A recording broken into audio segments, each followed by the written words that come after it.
Hey, Brunch with Brian is back this morning, and today I want to talk about our different roles. I've talked about roles. Sometimes I've been very focused on it and talked about role control. And role control is a key concept in understanding how to control your mind. You can actually control your mind if you control your role. So I want you to think today, and maybe you could even write these things down right now. What are some of the different roles that are common to you? Now, sometimes we say, I wear a lot of different hats. We've all heard that saying. I wear a lot of different hats.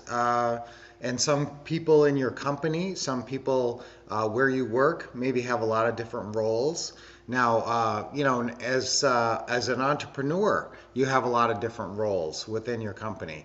You might be a closing caller, so you might be a closer, like the acquisitionist.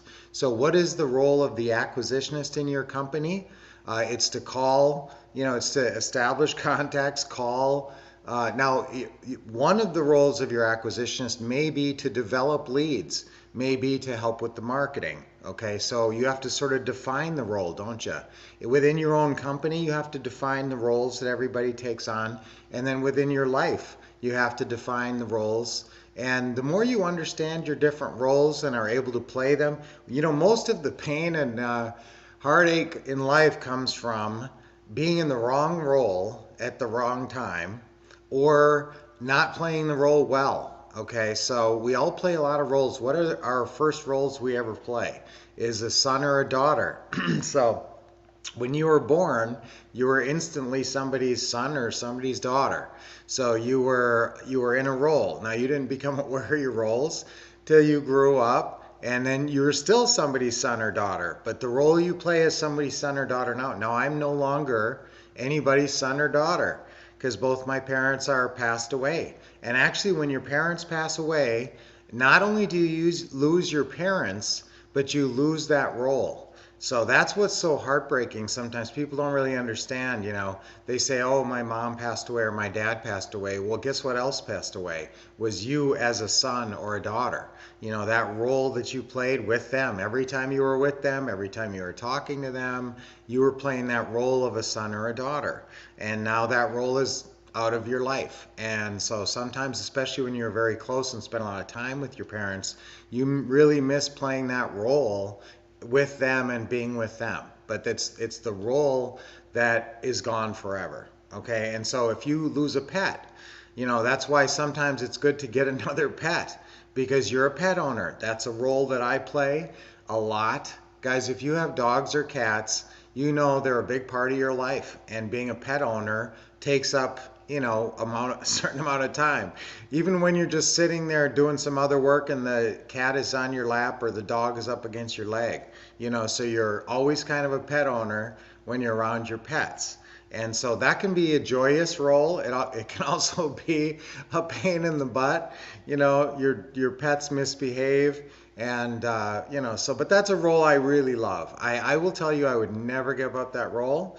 We had two Shih Tzus, Mercury and Jupiter, and then when they were getting older and looking like they were going to pass away, then we bought Neptune, and then now we have Mars and Saturn.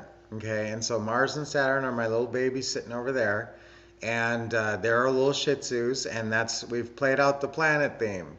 Nobody wants Pluto or Uranus as a planet name or a dog name. So we are done with the planets, but now we have Willow too. You guys know maybe if you see Lynette, she's got Willow, her big dog, and that's a golden doodle. So being around that pet, and this is kind of funny too, because if you're a pet owner, you are a different pet owner with your different pets. Now that's the same as a parent. So a lot of us obviously are parents, and that, how much interaction do you have with your kids on a daily basis? Well, if they're little, you're a pretty engaged parent because you have to play that role a lot. You're playing a role of I call it a little kid dad or a little kid mom. That's a whole different role than, a mom or dad when your kids are adolescence or in college. And so that's a shifting role throughout your life. You're very different in the different roles. I love that role of being a little kid dad, because I love to play, and I would love to play games, and we play Monopoly, and we play goofy games, and I just love to be a kid, and so when they would put me in that role, I would really love it. Oh my gosh, Isabel, you just wrote a lot. Okay, I'll read that. I promise you. So, but roles is really important to understand. Now, one role I played this morning was homeowner. So, how much do you have to play homeowner role, and how much is that a positive or negative role? Well, if your house is, in pretty good shape and not giving you a lot of headaches, being a homeowner is usually a fun experience, and you have parties and entertain. And if you have a nice home and you take a lot of pride in your home, and so being a homeowner, but everybody plays that role different. Some people never entertain. Nobody ever goes over to their house. And that's fine. I mean, it's just, how do you enjoy your home? What kind of homeowner do you want to be? But stuff like taking out the garbage and doing, yard work and stuff, that's part of being a homeowner too. Or paying for it, or paying for the pool guy. It aggravates me every time we write that check, especially all winter long when we're not using the pool. So you can't just shut the pool down. It's nice here. The pool looks good and everything, even if we're not using it. Now, we can heat our pool, but we don't do it usually because we don't swim that much, and it's usually not worth it. It costs like hundreds of dollars to heat the thing, but we do heat the jacuzzi. So all of the different parts of your house, that's another role, homeowner. How much time do you spend enjoying your home and taking care of your home? That's the flip side of being a homeowner. So that's one role. Now, whatever your job is, that's another role, obviously. So if you have a regular job, if you're an accountant, you play the role of an accountant, for however many, 40 hours a week. And for that role, in compensation for playing that role, you make money. And so the thing with most of us, or a lot of us, is we don't really love that role. Whatever role we have to play to make a paycheck, we're not totally in love with it. I mean, there's always good and bad things about every role we play in life. Well, pretty much, no role is pure joy, and no role is pure, agony. So, but every role has pluses and minuses. Now, what do we want to do once we understand this? Once we understand that we play a series of roles, we want to understand what role we're supposed to be in at the moment, and realize that if there's aggravation going on, it's a good chance we're in the wrong role. So like if you have little kids and you're around the little kids and it's dinner time, okay, you should probably be, if you eat at a dinner table, you should be an engaged dad, right? What if everybody's sitting around on their phone and just, eat and nobody's talking and everybody's just on their phone? Well, what role are they in? They're in phone me. I hate this role because people get stuck on their phone and they turn into phone me, and they're just all in their phone. And sometimes it's work, and sometimes it's just going on TikTok or, just Facebook and stuff, which really isn't that productive. And you're ignoring, contact, and you're ignoring the role that you should be in. So you're sitting across the table from your husband or wife, and you're not talking. So are you playing the husband? Are you playing the role of husband? Or are you playing the role of wife? Or are you playing the role of phone me? Yeah, just into your phone. So is that ever timing, right? The phone rings right while I say phone me. So be aware of that phone me, and don't let that take over when you should be in another role. So be aware if you need to be or should be engaged in another role.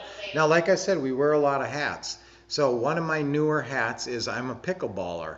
Okay, so that's a new role that I've been really getting into a lot. It's great exercise, and you can play some really good people and execute at a super high level. And it's fun, and it's fast action, and it's great exercise. So I'm really into pickleball. So when I play pickleball, usually I wear this hat. This is my hat for pickleball. So that's my pickleball hat. So you guys may actually have physically different hats. Some people's jobs, you wear a hat at your job. So that's your wardrobe or costume, sometimes I call it, for that role. So some roles you actually have to put on a certain outfit to play that role.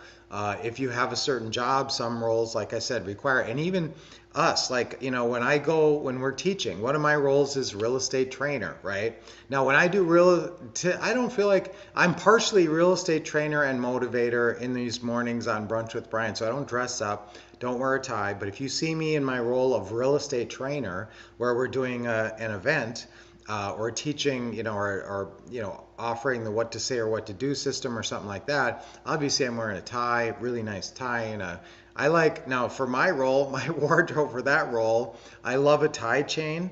It's always been kind of my signature, wearing these tie chains. I can't find them anymore, so I hope I don't run out and lose these last two. I do tend to lose them. But then I also wear a pocket handkerchief all the time that matches, and me and Lynette match. So we don't totally dead on match. We complement each other, but sometimes it's pretty dead on match usually. We try for that. And so that's kind of our wardrobe for that role of trainers. So when we are trainers together, also I don't train by myself. I mean, me and Lynette are always together, almost always. So you'll see, that's another part of that role, is that we can share that role. So look at the roles, write them down, and I'm sure these are on your role. You're a son or daughter. Especially if your parents are alive, you're absolutely a son or daughter on an active basis. But again, if your parents are elderly and you're taking care of them, that's a whole different son or daughter role. That's almost a parental role, and that's how the roles kind of switch as you get older. When your parents start to need help, they almost become the child role and you're the adult. And you know what? You tend to be the same kind of parent to them that they were to you. So hopefully they were good parents. Thankfully, I think I was a pretty good parent and nice to the kids. They still love me. So that's one of the things, guys. That's one role I've always really treasured, is being a great dad. And, that I really worked hard at and thought a lot about. And listen, spend time in the roles that you love. So if you love that role, like right now, Trinity lives up in Boise, Idaho. So I don't get to see her every day, but I make an effort to reach out, call her, do FaceTime. FaceTime is a big thing, seeing the other person. You really feel like you're connected, even if they're like half the country away. So if you want to play that role, if your kids are in far-flung places, set up a regular time to call them every week so you can play that role that you love of being a parent to your kids. And sometimes, a month will go by, 2 months will go by, you won't talk to your kids if they live far away, and that's not right. So you want to be able to play that role, and they want you in their life too. So make an effort and think about the different roles you play, and what do you need a little bit more work on? Do you need a little bit more you'd probably need some more focus on your real estate investor role, your home investor role. So obviously that's what we talk a lot about, and that's the trick though of this. When you are on the phone doing a closing call, you actually have about 3 different roles that you have to be able to play. And that's why it's not the easiest thing to be great at the closing call. Some people are great at building rapport, and they're just natural talkers. They're great at small talk, and they'll just chat up and it'll be great. Okay, but then when it comes to being the closer, they're kind of like, oh, that's not the part I like. I'm great at building rapport, but then when it gets down to the working out the numbers and negotiating, that's not my favorite. Okay, so the roles you play on the closing call, in the beginning, you need to be what I call business me. Okay, you need to establish credibility. So you need to say your home investor buyer. You need to sound professional when they answer the phone. And then once you have that basis of credibility that you sounded professional at the opening, then you will build rapport. And that's when you say your bio, and that's when you make friends. And that's when, if you have good people skills and you like chatting people up, there's plenty of things to ask people about the house. And, oh, I heard your kids in the background. Oh, is that a bird squawking or a dog? I have a dog. I have 2 dogs. If you're good at that, that's a key part of the call. But don't linger. We've heard our students' recordings, and sometimes they get stuck in what I call friendly neighbor me. So you start off with business me to establish credibility. You shift into friendly neighbor me. Okay, and that's, but you know, if you're, and if it's a great deal, I am okay if you're in friendly neighbor me for 15 minutes. If you are just building the greatest rapport and it's like you went to the same high school and this guy loves you and you know it's going to be the greatest, you know, that's if it looks like the deal of the month, because you only need one deal a month to be very successful, then go ahead and take the half hour in friendly neighbor me. But at some point, you got to shift into either one of two roles: deal maker me, or, well, I'll give you three roles, okay? And you pick the one you like the best. Deal maker me, now that's Lynette through and through. She likes to make the deal. She gets excited about the thrill of the chase and working out the numbers and all that. Just then, so that's one approach. Another approach is what I call good shepherd me. And that's kind of my approach. I'm more of like the good shepherd. I'm guiding them through this. You know, selling your house can be kind of stressful, and let's just get through this process and have everything turn out great for you and us, and it's just going to be great. You know, and so I guide them through the process. I'm a little bit more warm and friendly, warm and fuzzy, okay, than Lynette might be, all right? So then the third role, if you just can't swing with deal maker or good shepherd, then you go to good student. Now, what is a good student or good presenter? Let me put it that way, good presenter. So that's where you just want to be a good presenter. You want to read the script. You want to not memorize it, but you know, have role played it several times and feel real comfortable with it. That's what a good presenter. Just look at this as a sort of a mini presentation. This is a, you know, a 5 to 10 minute presentation I'm going to do on the phone. I'm going to do this, you know, literally hundreds of times over the next year. And and many of these presentations are going to be successful. So I'm going to be a good presenter. So if you don't like the deal maker or the good shepherd, just say I'm going to be a good presenter. So those are three different ways to approach the closing call, the closing part, the negotiating part, that you can think of that actually will help you work with the customer more successfully.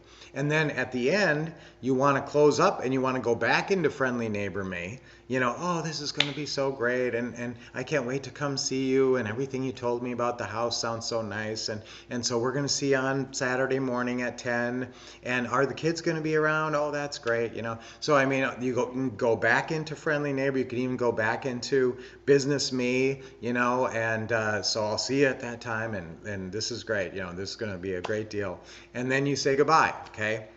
Sign off with enthusiasm. So, you know, how capable are you at playing friendly neighbor me, business me, and some version of either deal maker me, good shepherd me, or presenter me? Okay, and that determines how good you are at these calls, and that determines your conversion ratio. There are a lot of motivated sellers out there now. There was a lot less a year ago because everybody could sell their house very quickly for full price. That's not happening anymore, so you have a lot of motivated sellers who will be very open to your good presentation and your good shepherd guidance and your deal making because they want to make a deal. So that's today. I know, guys, this was very long today, and I have a lot to say on this topic of role control. Obviously, I'm working on the book and the actual role control for home investing, and so I'm going to have that out really soon. I'm working on it right now, so look for that, and I want you guys to be able to take control of the role. That's the whole key. When you wake up in the morning, what's your role? Are you kind of grumpy me? Are you grumpy, I don't really love my life me? Or do you start each day with a smile? Like I say, start each day with a smile. I mean, literally before your feet hit the floor, you know, when you wake up, as soon as your first thought occurs to you that I'm awake and I'm looking around, smile. Did that make that a habit? I'm telling you, it'll change your life. It sounds kind of silly. It sounds too simplistic. But if you just smile before you get out of bed in the morning, your mind will it's all about the law of attraction. Your mind will start attracting all these positive thoughts. Well, why am I smiling? Well, it's because you know what? Life ain't that bad. Life's actually pretty good. You know, Christmas is coming and next year is going to be the best year ever. I'm going to do a lot of deals next year. I'm excited about learning real estate, and my life's just getting better and better all the time. So that, just putting a smile on your face in the morning, that's the kind of thoughts that are attracted by that. So when you're in different roles, obviously you're attracting different thoughts by the way you conduct yourself within those roles. So I'm not going to revisit that, but I'm going to play Let's do. I'm gonna play my roles great. I don't know. It's kind of clumsy. I'm gonna play. I'm great at my roles. Yes, I'm great at my roles. Just and remember, identifying your roles and just being aware that you function within roles. And this, guys, this isn't. This is a whole theory of thought called role theory. If you want to look it up on Wikipedia, that was started way back in the early 1900s. So there's some literature on this. I'm taking it a little different direction and saying take control of your roles. Not just that role theory exists, that we all live within certain socially constructed roles. Also, I'm taking it, let's take control of those roles. Let's not just be aware of it, but let's take control and live our roles to the best we can. I live my roles great. Okay, let's say that one. Okay, that's our affirmation for today. I'll say it 3 times. Ready? I live my roles great. 1, 2, 3. I live my roles great. I live my roles great. I live my roles great. You know I love that word great. So let's do our deep breathing. Nice deep breath in. Big smile. So what role are you playing right now? Right now you're healthy me. Healthy me, health conscious me, fit me. Always a big smile. Okay, awesome guys. So that was a great day today. I know I kept you way long. I'll see you tomorrow, and let's keep it rolling. Let's make some calls today. Let's get on the phone. Let's have a deal meeting Saturday, and let's start doing some great deals even before Christmas. Anything you need from us, make sure to call the office 888-RICH-NOW and let us know. And I'm looking forward to our pre-funded property workshop with a bunch of you guys, and I'm very excited. That's coming up in January, and you're going to bring in leads. And I'm going to send you an email, and guess what? I'm going to let you guys start sending us leads right now. So if you are already signed up for the pre-funded property workshop, or if you want to be, it's coming up in early January, and a big part of that is we're calling your leads and getting you deals. And there's a lot of leads out there now. I'll even call realtor leads. Because realtor leads are good now. They didn't used to be. So you can still sign up for that, I think, if you call 888-RICH-NOW, but that is a 2-day event where we're just calling leads and making you guys money, and also teaching you guys the most important stuff about pre-funded properties. That's seller financing deals, subject to deals, anything you don't have to go get a mortgage on, where you get seller financing. So that's coming up too. So don't forget about that. Until I see you tomorrow, keep expecting success and getting awesome training, and of course taking action as always. See you guys tomorrow.